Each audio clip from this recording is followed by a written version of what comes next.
नमस्कार, प्रणाम भारत के सभी भाई बहनों को। आज मैं श्री कृष्ण जी और सुदामा जी की मित्रता के बारे में बात करेंगे। उनकी मित्रता में बहुत ही ईमानदारी थे और निश्चल भाव थे, स्वार्थ के भाव कभी नहीं थे।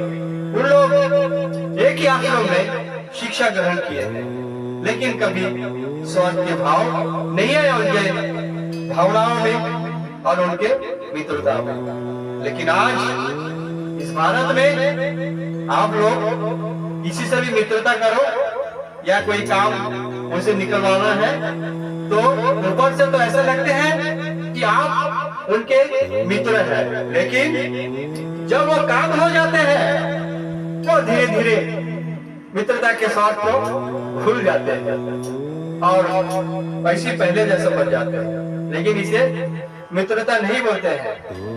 मित्रता में हमेशा ही निश्चल और निष्ठा भाव होना चाहिए।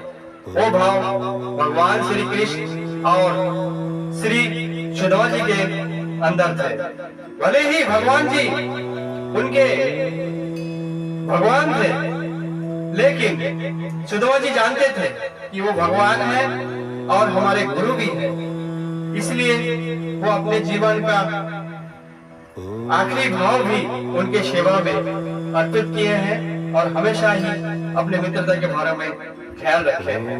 तो आज हमें उनसे ये शिक्षा लेना चाहिए कि आज हमें उनके जैसा मित्रता में ईमानदारी होना जरूरी है और निष्ठा होना भी जरूरी है।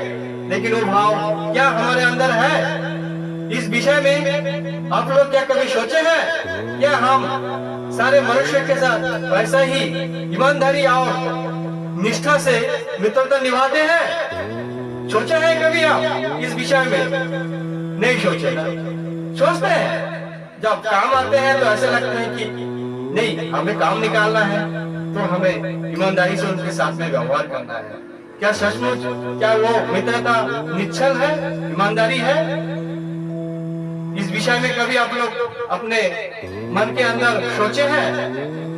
सोचना चाहिए और वैसे ही होना चाहिए, क्योंकि हमारे भगवान श्री कृष्ण और सुदामा जी इसका शिक्षा देने के लिए ही अपने मित्रता को भारत में सबके सामने मित्रता को दिखाए हैं और इस मित्रता के भाव को जन्म देने के लिए ही उन लोगों को एक हमारे शिक्षा के रूप में हमारे सारे भारतवासी को ये ज्ञान अर्पित किए हैं और हमें उस ज्ञान को निष्ठा और ईमानदारी के साथ उस मित्रता को निभाना चाहिए। तो ठीक है दोस्तों, आज मैं यहीं पर ही विराम करता हूँ।